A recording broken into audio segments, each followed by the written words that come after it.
부정적인 이야기나 불만의 목소리가 나올 것이 분명했기 때문입니다. 말없이 순종하며 7일째가 되어 성벽을 7바퀴를 들고 소리를 외치는데 정말 놀랍게도 성벽이 무너지게 된 것입니다. 이스라엘 사람들 아무도 자신의 능력으로 성벽이 무너졌다고 생각하지 않을 것입니다. 하나님은 누가 보아도 하나님이 하셨음을 확실하게 보여주십니다. 그것이 하나님의 일하심의 법칙입니다. 애매하게 기적을 펼치면 인간은 자신의 능력으로 생각하기 때문입니다. 인간은 영악해서 소리질러 무너뜨렸다고 말할 것입니다. 아브라함 아내 사레가 태가 끊어진 후에야 하나님이 아들을 주신 것처럼 온전히 하나님이 하셨음을 의심할 수 없을 때 하나님은 일하십니다. 그것이 하나님의 때인 것입니다. 그것을 통해 하나님이 하나님 되심을 이스라엘 백성과 가나안 땅 모든 족속에게 알리는 겁니다. 이 놀라운 기적을 보고 깨달으라고 말씀하시는 겁니다. 어쩌면 이것은 주님이 가나안 민족에게 기회를 주는 것입니다. 돌아올 마지막 기회를 주는 겁니다. 그래서 알다시피 기브온 족속이 두 손 들고 나오게 되지 않았습니까? 우리에게도 회개할 기회가 그리고 주님께 돌아올 기회가 반드시 있습니다. 잊지 말고 주님께 나아가기를 소망합니다. 주님의 일하심의 법칙 두 번째는 하나님의 선물은 순종해야 얻게 된다는 겁니다. 우리가 주님의 말씀에 순종하고 따르면 주님은 우리에게 기대했던 것보다 더 놀라운 것으로 채워주십니다. 분명 이스라엘 백성들은 이렇게 될 줄 몰랐습니다. 이렇게 된다고 알았다면 결코 정탐을 가지 않았을 것입니다. 정탐이 뭐가 필요합니까? 성벽을 무너뜨리실 것인데 말입니다. 이스라엘 백성들이 전혀 생각지도 못했던 방식으로 주님은 일하셨습니다. 그 근본 원인이 이스라엘 백성들이 순종했기 때문입니다. 이처럼 순종은 놀라운 결과를 만들어냅니다. 하나님은 우리의 순종을 받으십니다. 다른 것이 대체할 수 없습니다. 오직 순종함으로 따라가야 하는 겁니다. 사무엘상 15장 22절의 말씀을 기억하시길 바랍니다.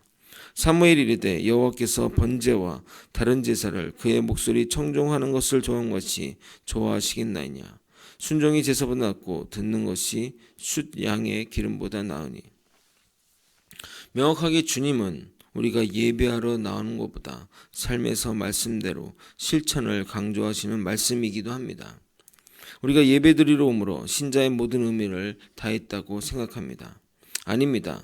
세상에서 삶으로 드리는 예배가 우선되어야 할 것입니다. 창세기부터 여호수아까지는 영적인 의미가 많이 포함되어 있습니다. 겉으로 드러나는 역사적 사건 외에 그 내면에 감춰진 영적인 의미가 많이 포함되어 있습니다. 오늘 본문의 영적인 의미를 모른다면 매우 심히 오해할 수 있습니다. 남녀노소를 가리지 않고 심지어 가축까지 완전히 칼로 멸하기 때문입니다. 심지어 여리고성에 취해진 물건, 예를 들어 사소한 옷까지 하나도 함부로 건드려서는 안 되기 때문입니다.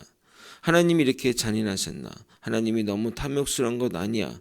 너무 심한 것 아니야? 하고 하나님을 믿지 않는 사람들은 충분히 오해할 수 있습니다.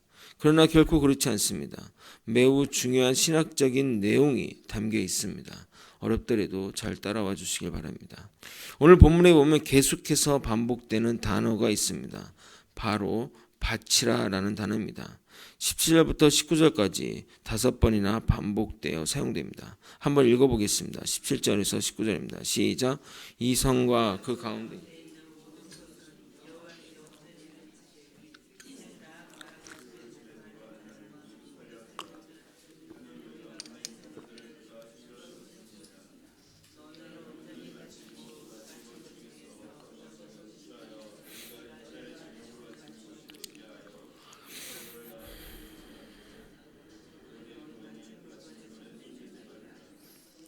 은근과 동철 기구들은 다 여호와께 구별된 것이니 그것을 여호와 곳간에 드릴지라. 아멘. 바치다라고 번역된 히브리어 헤렘은 금지하다, 사용을 금함으로써 봉헌하다라는 의미를 담고 있습니다. 여호와께 헤렘으로 드려진 것은 사람이든 생축이든 토지이든 사지도 못하고 팔지도 못하고 오직 진멸해야 합니다.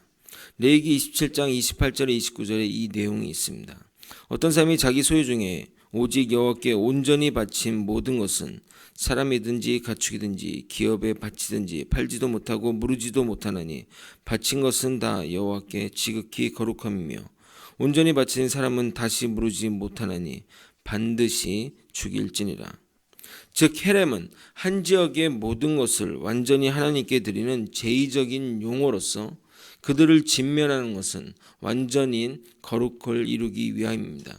특히 여리고성은 이스라엘이 가나안 땅을 정복하는 데 있어서 마주친 첫 성이었고 거기 있는 사람들은 부정한 자들로서 이스라엘로 하나님의 거룩에서 벗어나 타락의 길로 들어서게 할 자들이기 때문에 거주자들은 모두 제거되어야 하고 그것은 여호와께 바쳐진 것으로 간주되었던 겁니다. 하나님은 모세 때부터 가나안 땅의 타락을 참지 못하셨습니다. 그래서 모세가 이스라엘에게 이렇게 말한 겁니다. 신명기 7장 1절에서 4절입니다. 내 하나님 여호와께서 너희를 인도하사 내가 가서 차지할 땅으로 들이시고 내 앞에 여러 민족 헷 족속과 기르가스 족속과 아모리 족속과 가나안 족속과 브리 족속과 히위 족속과 여부 족속 곧 너보다 많고 힘이 센 7족속을 쫓아내실 때 내 하나님 여호와께서 그들을 내게 넘겨 내게 치게 하시려니 그때 너는 그들을 진멸할 것이라. 그들과 어떤 언약도 하지 말 것이요 그들을 불쌍히 여기지도 말 것이며 또 그들과 혼인하지도 말지니 내 딸들을 그들의 아들에게 주지 말 것이요 그들의 딸도 내 며느리로 삼지 말 것은 그가 내 아들을 유혹하여 그가 여호와로 떠나고 다른 신들을 섬기게 하므로 여호와께서 너희에게 진노하사 갑자기 너희를 멸하실 것임이니라. 이렇게 말하는 사람들이 있습니다. 그러나 아이들은 아직 죄를 짓지도 않은데 진멸하는 것은 너무한 것 아닌가요? 여러분 기독교적으로 여겨지지만 기독교가 아닌 것이 뭔 줄 아십니까? 휴머니즘입니다. 휴머니티, 즉 인간이 하면 왠지 기독교 정신 같고 박애와 사랑 그런 것이 기독교를 대표하는 것 같습니다. 그러나 절대 아닙니다. 대표적인 사형제도가 바로 그렇습니다. 기독교는 사형제도를 찬성합니다. 범죄자들을 죽이라고 성경은 정확하게 그리고 단호하게 적혀 있습니다. 그러나 마치 기독교는 사형제도를 반대해야 할 것 같습니다. 하나님이 아브라함에게 자손에게 축복의 이야기를 하면서 창세기 15장에 출애굽 이야기를 합니다. 400년 만에 돌아올 것을 그때부터 이야기합니다. 대단하지 않습니까? 창세기 15장에 보게 되면 아브라함에게 네 자손이 이렇게 많아질 거라는 그 얘기를 하면서 그 출애굽 얘기를 그때 얘기해요. 우리는 이게 성경을 다 이렇게 그 사건이 일어난 것으로 이렇게 보고 읽으니까 뭐 대단한지 모르는데 그때 얘기를 하세요. 창세기 15장부터 너희가 애굽에 가서 이렇게 400년 만에 돌아올 것을 얘기를 한다는 겁니다. 그런데 400년 동안 애굽에 있어야 하는 이유가 가나안 땅의 죄악이 가득 차지 않았기 때문이라고 말합니다. 즉 심판받기에 아직 죄악이 덜하다는 그 말입니다. 창세기 15장 16절입니다. 내 자손은 4대 만에 이 땅으로 돌아오리니 이는 아모리 족속의 죄악이 아직 가득 차지 아니함이니라 하시더라.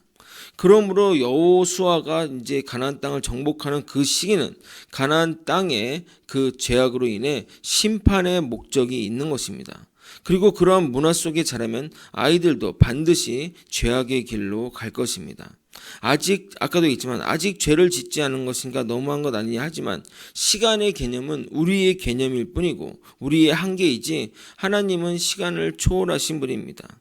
아마도 그가 죄악에서 벗어날 사람이라면 분명히 하나님은 살려두실 것입니다. 그러나 아직 어리지만 죄악으로 갈 것이기에 진멸의 대상으로 되는 것입니다.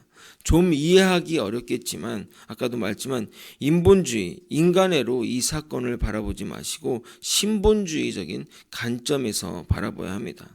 첫성 여리고는 사람들뿐만 아니라 그 땅에서 얻은 전리품들 모두 여호와께 드려진 바 되었으므로 백성 중 누구도 그 속에서 소득을 얻을 수 없었습니다. 이와 같은 헤렘의 선포는 여리고성에 대한 완전한 성별을 선언한 명령이기에 부정한 것으로 간주된 그곳의 거민들은 물론 거기에 있는 생축과 물건까지 다 멸절되어야 하는 것입니다. 헤렘은 여호와 신앙이 가나안의 부정과 죄에 오염되거나 변질되지 않게 유지하게 하려는 하나님의 섭리적 명령이며, 더불어 첫 제물은 하나님께 온전히 드려져야 함을 상징하는 겁니다. 이 명령을 어겨서 결국 사단이 생기게 되는 이야기가 다음 장에 이야기됩니다. 순종이 최고의 덕목임을 잊어서는 안 됩니다. 말씀을 정리하겠습니다. 주님의 일하심은 하나님의 되심을 보여줍니다. 그래서 우리가 절대 자랑할 것이 없게 만드십니다. 이것은 구원의 역사도 마찬가지입니다. 주님의 은혜로 우리는 완전히 구원받게 된 것입니다. 에베소서 2장 8절에서 9절을 읽어드리도록 하겠습니다. 너희는 그 은혜에 의하여 믿음으로 말미암아 구원을 받았으니 이것은 너희에게 난 것이 아니요 하나님의 선물이라. 행위에서 난 것이 아니니 이는 누구든지 자랑하지 못하게 함이라. 즉 하나님의 일하심은 하나님이 온전하게 그 일들을 이루어가신다는 겁니다. 그리고 두 번째, 하나님은 우리가 기대한 것보다 그 이상의 역사를 보여주십니다. 그렇기 때문에 우리는 순종하며 따라갈 때입니다. 우리에게 요구되는 것은 순종입니다. 의심과 불신이 아닌 순종으로 나갈 때 우리가 기도했던 것보다 우리가 바라는 것보다 더 많은 것들을 이루어 주십니다. 그리고 마지막으로 주님께 드려진 것은 온전히 드려져야 합니다. 하나님은 거룩하심으로 우리의 죄악을 온전히 진멸해야 합니다. 그것이 구별된 삶이고 거룩한 삶으로 나아가는 길입니다. 적은 누룩은 조금이라도 내버려두면 온 빵을 뒤덮어 썩게 만들듯이 조그만 죄악도 용납하게 되면 그 죄악이 전체를 망가뜨리게 됨을 잊어서는 안 됩니다. 그러므로 이 진멸의 명령도 우리를 향한 사랑임을 잊어서는 안 됩니다. 우리를 사랑하셔서 주님은 가나안 땅의 모든 것을 진멸하게 하신 겁니다.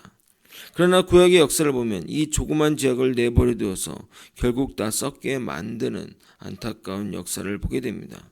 우리 안에 있는 작은 죄악도 남겨두어서는 안 됩니다. 죄악과 싸워 이김으로 주님께 칭찬받는 저와 여러분이 되시길 예수님의 이름으로 소망합니다. 기도하시겠습니다. 하나님 아버지, 하나님께 순종하며 또 하나님의 일하심을 기대하며 나아가게 도와주시옵소서. 아버지, 우리는 구별된 자입니다. 거룩하기로 구별된 자입니다. 하나님의 그 악한 것들, 사소한 것이라도 아버지 완전히 진멸하여 해렘시켜 온전히 하나님께 드려지는 바 될 수 있도록 이끌어 주시고 인도하여 주옵소서. 아버지, 우리의 삶이, 우리의 모든 것이 온전하게 드려지게 도와주시옵소서.